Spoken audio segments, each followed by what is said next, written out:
अबे भाई तेरा दिमाग खराब है, क्या कर रहा है? क्या हुआ? ये क्या किया है? जुकाम लगा है। तो जुकाम लगा तो उधर जाओ ना। किधर जाऊँ? उधर जाओ, ये भी मेरी शर्ट गंदी कर दी है। आपकी शर्ट पे साफ हो गई।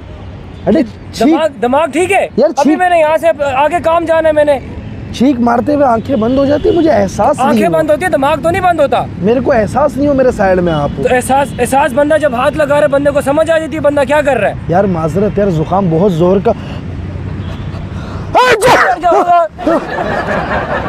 अबे तेरा दिमाग खराब है, ये क्या कर रहा है? मेरे भाई हुआ क्या है? यार गंदे हाथ पीछे कर।